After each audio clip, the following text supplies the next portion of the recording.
Content of this meeting is being sent to a third party. Never seen that one before. Says we're live. Yes, because we're Are we live live? on All YouTube. Oh, wait. right. I think, Oh, yes, we're live now yep, and we're we're on the right live. channel. All right, awesome. Welcome everybody to the weekly roundup for December 15th, 2023. Yeah, let's just get it started. What's coming up for me this week? Yeah, end of the year. You've got debts to pay. Um, what is your strategy if you need a cash infusion? I know that for a lot of studios, like the Black Friday sales went really well, but what if that wasn't enough? And what are strategies, extra strategies that you can take to, um, you know, fill that gap, right? Close the gap. And we were just sort of talking before, like, is it a lifetime membership? Is it, what are the other things we could do? Oh, I think Terry has, she took a long sip on that one. Very strong opinion on that one. Would you like to share your opinion, Terry? Well, it is an interesting topic. And the other thing too is I was going to do a post about this, and this is a great segue, Carol, is it is the end of the year. And granted, there's only, about 16 days left. But if you haven't, it might not be a bad time to take a peek. And if you need to make any tax deposits or do anything like that before the end of the year, because our Q4 estimated taxes are coming up here in the United States. So sometimes it's not a bad idea to look, or if you're, the opposite of if you're not trying to fill a void, if you're sitting on some excess cash, what to do with it to reduce your taxable liability. Do you reinvest it? Do you pull it out? Do you contribute to an IRA or a SEP or a 401k or things of that nature? At least with a 401k, that has to be done, I'm pretty darn sure, by the end of the year. Whereas like an IRA, you have until the 15th of the next year. April. But anyway, so it's a good time to look at that. In terms of lifetime membership, I'm not a fan of that, because let's define lifetime. And then the other thing too is cash flow. That really mucks up your cash flow big time. And then I do know of a case where it was a studio that was selling lifetime memberships up to the day they closed their doors. And then there was a class action lawsuit against them. Yeah. Because they had sold all these lifetime memberships. And then the very next day, the doors were locked and gone. And a thief in this, sneaking out in the middle of the night. Definitely not a good business practice. So I think if you're going to do something like that, if it's a really necessity, is limiting it. And I would say like no more than like 2 years. Make it like a super pass for 2 years or something like that. Vicky, what are your thoughts? Yeah, I think it's a really interesting topic because we are in an interesting business. Essentially, whoops, what happened to Terry? I don't know. I had to go off for Oh, just a second. okay. Okay, you just disappeared from my I screen. disappeared. I'm still here. Okay, so because the thing that we sell is future yoga. Mhm. It really is just future yoga, right? So you have to kind of think about that for a moment and what that means. And then there's another thing which is kind of a principle, and I think we should have a list of like YC principles, because I think we have some really good and strong ones, and I keep like they keep popping up. One of them that I don't know, we have a list written down because it's like, don't do anything that would put you at personal financial risk. It keeps coming back. Don't like always think about that. Don't do anything. People do though, because we are in this business and people go into it with so much passion. And we say there's, other principles, like when you're building your studio, you should have 3 months of cash flow. And then they don't, because things costed more. And then they end up like being in so much debt, and a lot more debt than they were planning to be. And then trying to dig yourself out of that debt and, being in that hole and trying to dig yourself out. Like, what do? You can't just keep selling future yoga, because it's a problem. It's a problematic concept.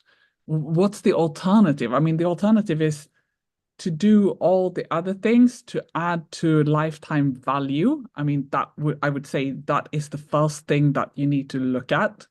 So of course, these like super passes, sure, Black Friday is awesome. You can sell a bunch of super passes, get a bunch of cash. People are ready with their credit cards, but it's only going to do so much, and then you owe these people a bunch of yoga, a whole year. They're just gonna be there taking up space. You're not gonna see any money from them.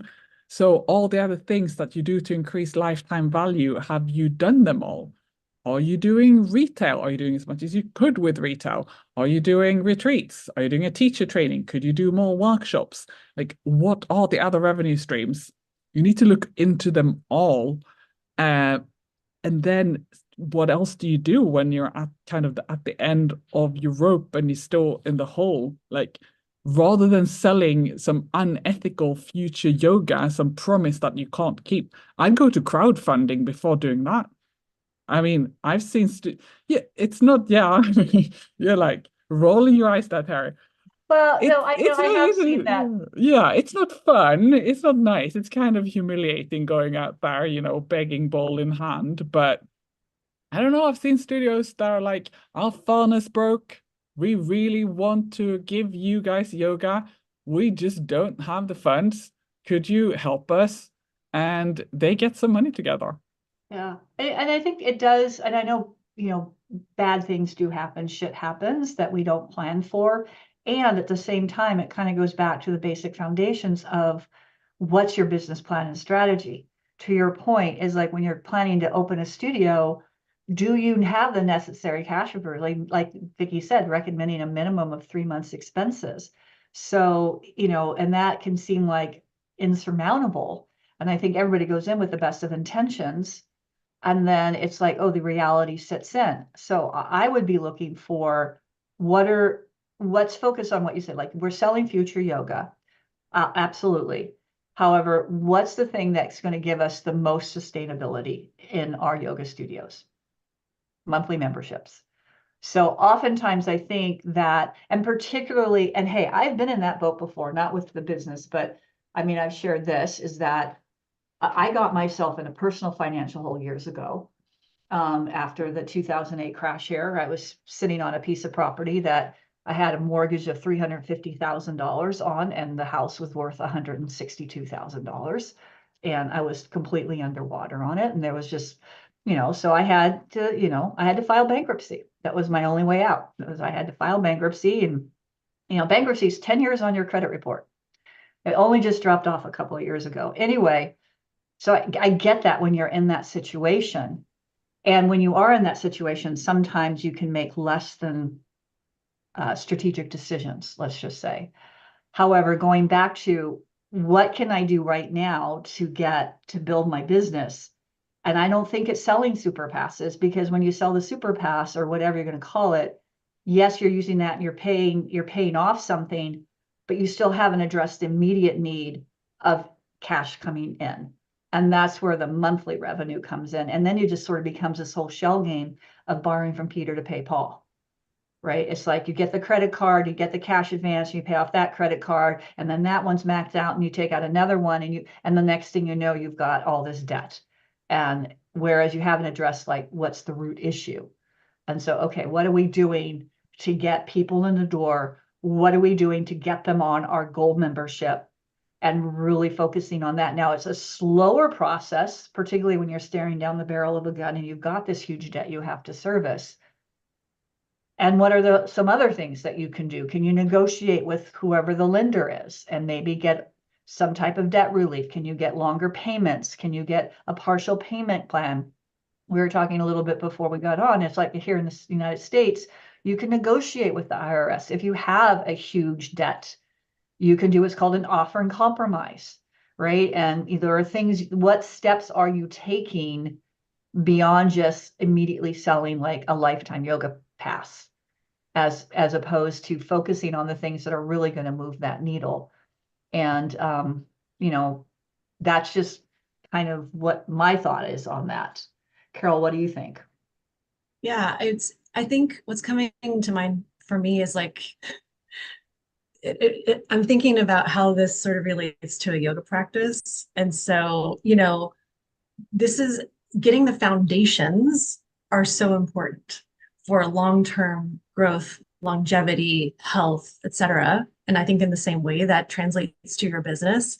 And I think a lot of times studio owners come to us and they don't have those foundations, but they are behind the eight ball and like don't know what to do. And this is an immediate fix right now. But if you look at it from a long-term perspective, it's not always the best choice. So like doing these other things, like you're saying, Terry, like maybe negotiate with a lender or figure something else out and let's get these foundations in place for a long-term healthy studio is what's most important. Now, it doesn't happen overnight. Like, you're not going to turn around and get 100 members just like that.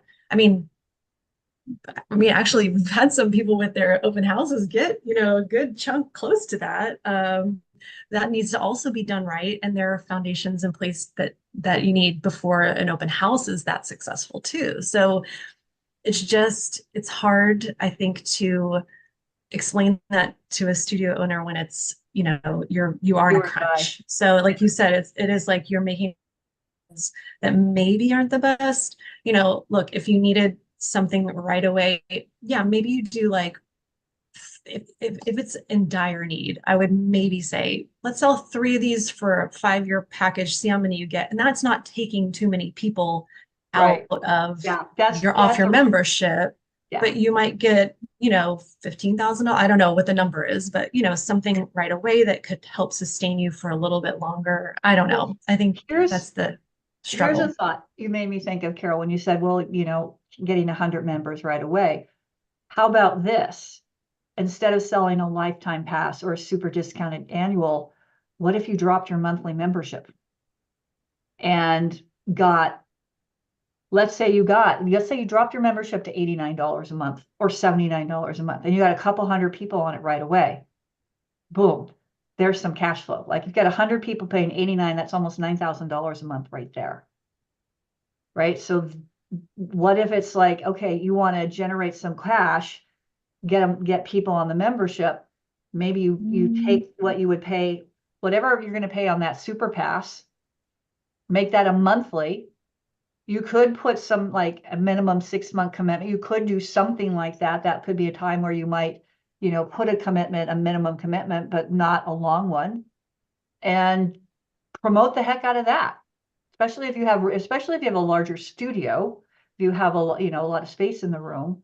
I don't know if that would be such an effective strategy if you had a smaller studio. But yeah, there's a thought right there. Vicky, what do you think? Would that be, because always when I see like discounted memberships, would all your other members then demand that same price? Well, here's an interesting thing. So I was sitting in a Mind Body University years ago, and Roxy Borger, who was with Mind Body at the time and she's a Mind Body consultant like we are. She said this she did that at her studio. She was like, she had a lot of space in her room. It was a hot studio. And they were running only about, when she bought it, they were running only about 30, 32, 30. They were less than 40% capacity, total capacity. And she majored she started working at Mind Body when she was at Cal Poly as an intern. So she's like she's a numbers person. And she's actually the one that developed the original Mind Body KPI spreadsheet that we still use as an iteration of. So she knows numbers. And so she was looking at data, crunching the numbers. And what she determined is that's what she did. She dropped her membership price. I forget what it was, but she dropped it by like $20 a month. And that's what they started advertising as their membership. And what she said is, if somebody asked, they would put them on the price. But she was amazed. Not everybody did. Not everybody. Well, I suppose the other alternative is, if you've been around a while, you reach out to people that are not on your membership. Yeah. You reach out to your big list of people you haven't seen in a while, or even people on like a 10 class card, just anyone who's not on membership. You offer them this excellent deal, 6 months minimum, $79, $89 a month. Whatever it is, yeah. And then whatever it is, And then with the caveat, like this will go up to the regular price after 6 months unless you cancel. And, yeah, you Yeah, could there's potentially get, long-term members that way. yeah. And I think that's almost a better way to build, because then you're getting that much monthly cash flow, which is that's the problem. Right. Is that if you don't have the monthly cash flow and you're doing these super pass to pay off a debt, but then you're right, it's like it's a catch-22. You need to get money to pay off debt, but when you pay off the debt, you don't have the money to run the business every day. So this could be, I kind of like this, Vicky. Yeah. No, I'm liking it more now. I'm just like, yeah, I'm liking it. It Well, it brings me to something I was thinking about, which is not the same thing, but you're saying reach out to people who've not been for a while. So it brings to mind comeback offers, because that's something I was thinking about yeah. this week and wanting to check in on like what you guys think about this. So comeback offers, in my mind, they are something usually would be like do the intro again or do the first month offer again. We'd set it up as an automation so that they would go out to people who've maybe not been for 6 months or maybe not been for a year. And it would be a way to get those people back in again. But then at studios, you get these people who kind of, they walk in, they just show up and they haven't been for ages. And they're like, hey, I want to do some yoga. And, immediately the teachers know about these offers. And then they're like, oh, you can get a comeback offer. And, before they even said anything, this really annoys the heck out of me because this person would, maybe not expect that. And Yeah. maybe they, are just expecting to pay the full price. But teachers want to be nice and they want to help people save money. They want to help this, guy, the girl that they haven't seen for 6 months. They're so happy to see them. And they're like, I'm going to help you save some money. You can have our offer. And it's like, this person doesn't even know about the offer. Yeah, it annoys me. I don't know. What do you guys think? Do you think it's wrong? Carol. Should they This be told off? happened, this exact thing happened at a studio I was at, and I saw this person walked in. They hadn't been in 6+ months. She's like, yeah, I want to get on membership. And the person said behind the desk said, oh, wait. I mean, this woman was ready to put down the full amount. And the person behind the desk was, oh, you haven't been in over 6 months. You can get the intro again. And it was Or like, they say you're what? entitled to these Oh, words. I've had this. You're entitled. They're not entitled to anything. it's just, I think, yeah, there's definitely a shift in mindset for the team. Like, look, if this person we had to tell our team, like, if somebody wants to pay full price, you let them pay full price. I don't know. It's I just think kind of interesting. Yeah, I think with the comeback offers, I think you just have to be very specific and say, look, these are only offered a certain way. If someone comes in and hasn't been in a while, like one time I did, if you bring in this email, that was one, this was kind of back in the day. It was like, bring in this email and then you can get this special deal. I did that a couple of times, but otherwise it was like, this is what they could do. And I think you're right. Well, before I trained my team really well, just what just blew me away. And I even seen it here at this one studio I went to, is like first time, oh, you want to do a drop-in? I just No. like astounded me that I knew they had and I said, well, I thought you had this in, and they're all, oh yeah, you can do that too. But the teacher just like right out the bat, just offered me a drop-in, which is just like really blows my mind. Oh, Vicky's got to go. She's got to go do some yoga. Bye, Yeah. Hi, Vicky. Vicky. Bye. Go do some yoga. Anyway, I think it's about training the team. Carol, what kind of welcome back or comeback offers did you have when you had your studio? We definitely did, after a certain amount of time, you could redo the intro again. What I've been talking to some studios about recently is, doing some kind of offer that's like maybe 3-pack, but it's the same price as your per class price. So you're not like discounting it that much. It's like if your 10 pack is, let's see, 250, that's 25 a class. A 3-pack would be 75. So it's a smaller ask. Yeah. as far as like the money goes, but it gives them a taste to get back in. Yeah. I don't know. What about you? I Those are like a the idea of couple. the 3-pack. I have a client that does a 3-pack because their drop-in is $45. Yeah. And they sell it, and it's a 3-pack for $99, which makes it Yeah. $33 a class. And they Yeah. do sell a fair amount of those, particularly people who haven't been in the studio in a while. So that, like you said, I like that. It's like, oh, well, you can get this. And the other thing, if someone, I did have a welcome back offer, and it was the same price as my intro offer. And one thing I did do is I did set it up separately so I could track them separately. So I had the Good idea. intro offer, like in Mindbody, I had the intro offer, which was available for new clients only. That was absolutely for new people. And then I had what was called my welcome back special, which was for new and existing. And that way, my KPIs, it was easy to track the conversion of the intro versus the welcome back offer. So that is something, if it's a good idea to do, if you are going to do some type of welcome back offer for new and existing, set it up as a different pricing option so that you can then track your KPIs from that much more easily. I forgot where I was going with this, is now I think I do it is like, rather than the intro, is if I was on, and I'd be on direct to membership now if I had my studio. I wasn't, but if you're on a direct to membership, maybe if it's a welcome back offer, they don't get the first month at such a deep discount. Typically it's like half or more. So let's just say your membership is I like to use round numbers, $120. And you normally sell your first month for $60. Maybe if you're coming back, they can get like $20 off. So they can get it for $100 their first month so they get a little bit of discount on their first month back, but not as deep a discount as it was before. I also like to circle back to talking about, dropping to get people back. If you really want to boost up your membership quickly, to look at your pricing. And this is a strategic thing. It's not just, we're just going to drop our prices. It would be like revamping all your prices. And if anything, raise some of the prices up to make that membership even more appealing. Because if the goal is to get people on membership, if the goal is to get the cash flow going, I feel that's an effective strategy that you could do. So you would make it just like, man, if someone's coming even 5 times a month, then that membership is going to be the best option.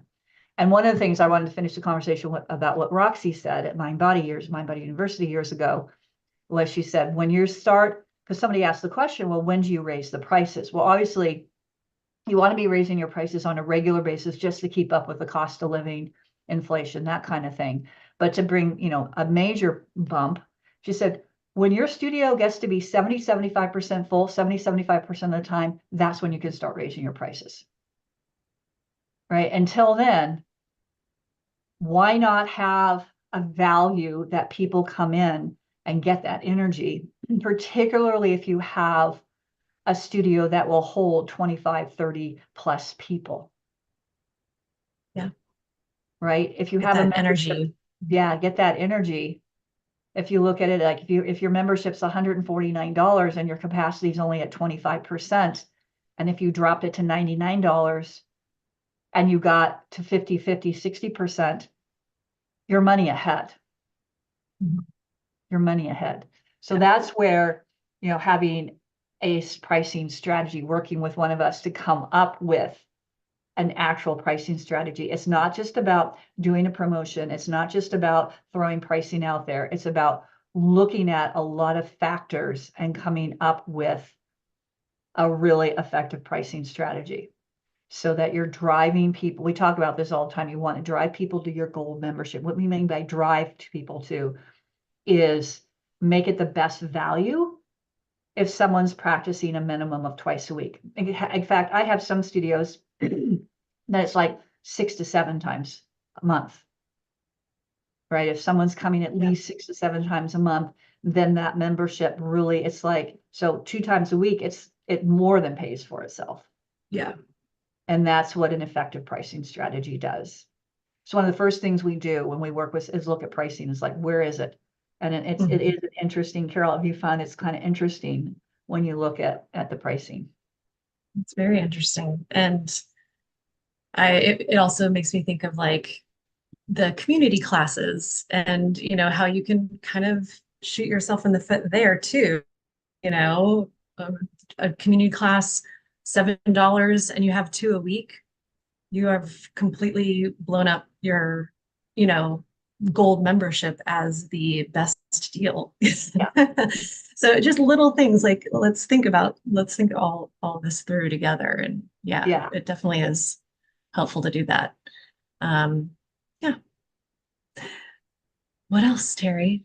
Well, I was thinking Websites? about pricing. I was thinking about pricing pages, and that made me think about, pricing pages on websites. And Carol, aren't you doing a webinar next week on that very topic? I am. Your website is your digital lobby. So come join me to see how to improve it and help you sell. I mean, the website is there not just to be a pretty place for people to check you out. It is actually a tool you can use to sell your memberships and your intro.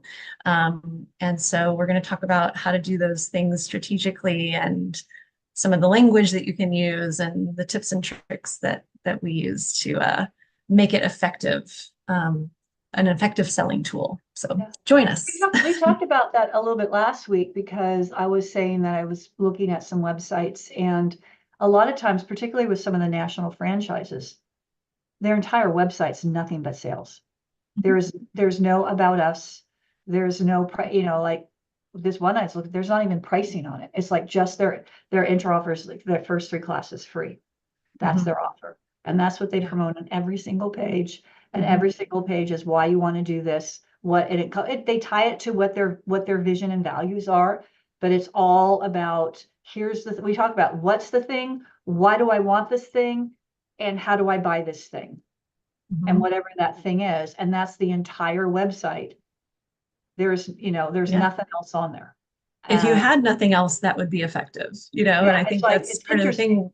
Yeah, sometimes we put all this extra fluff in there and, it's really and truly, if you just had your values and, what is it?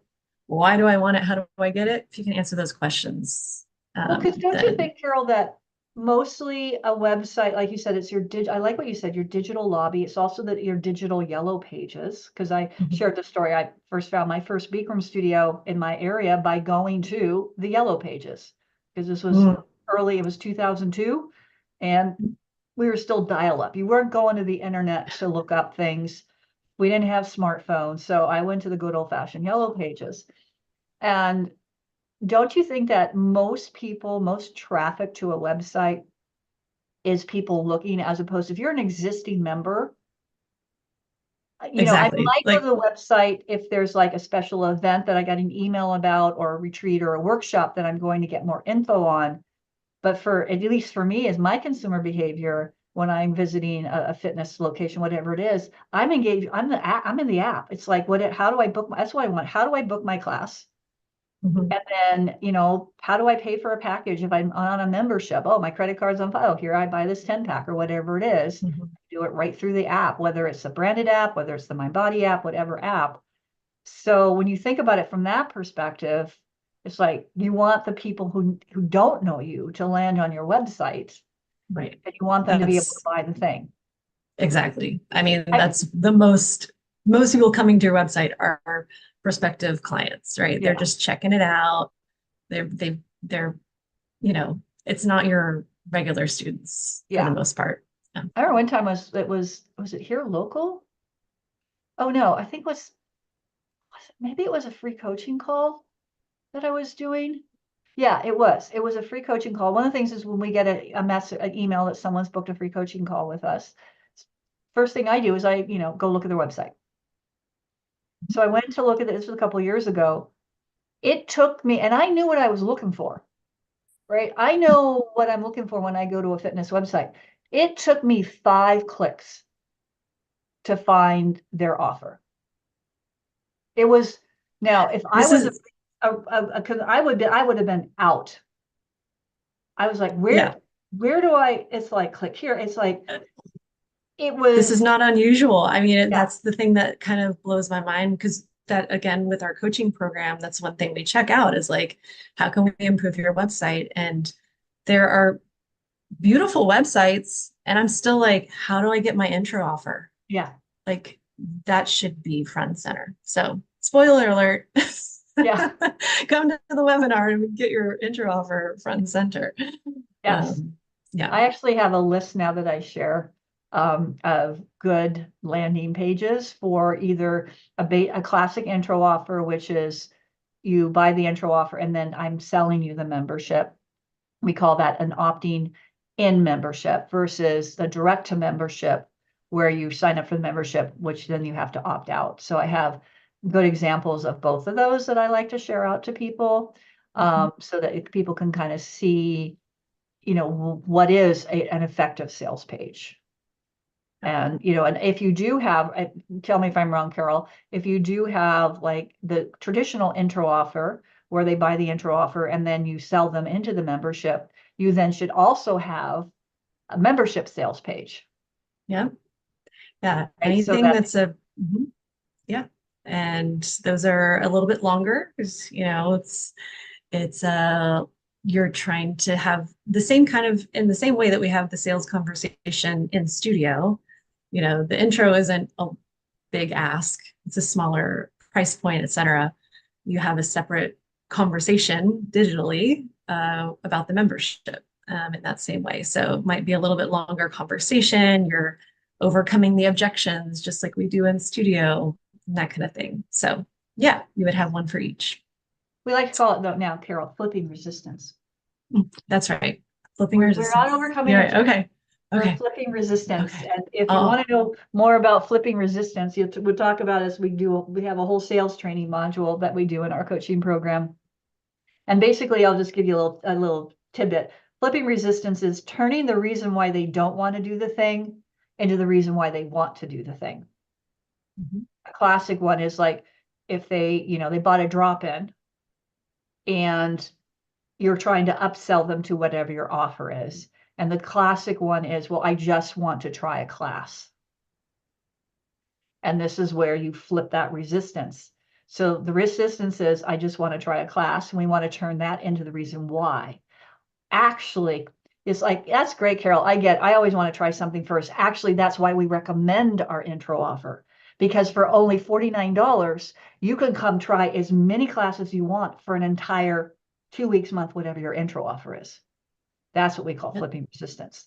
So we acknowledge what it is they said, and then we use the thing they said as the reason why they should buy the thing. Little tidbit on. That's just a small taste of what we do with the sales training. So anyway. And if you want to get a boot camp, sales training boot camp with Terry. Yeah, or Carol. Carol and I are going to be doing one together in St. Louis next month. Yes. And so maybe exciting. one in California if we get that book. But yeah, if you are interested, we do have our 3-day yoga sales boot camp. It's an intensive boot camp training of your key staff, your front desk, your teachers, your whoever's your key staff, but ideally your entire staff. We only have a few slots left. We have a few slots left. If you're interested in booking that, you can comment in the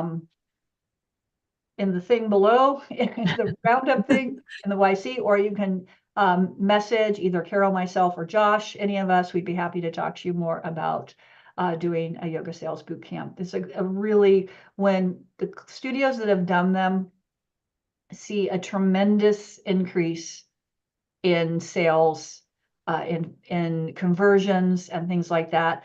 In fact, one of my clients, they paid for the boot camp within the first month after we left, the increase in sales they got. And it really is phenomenal when you start looking at missed opportunities, what it adds up. I just did this for a client, and we looked at the missed opportunities of selling their intro offer.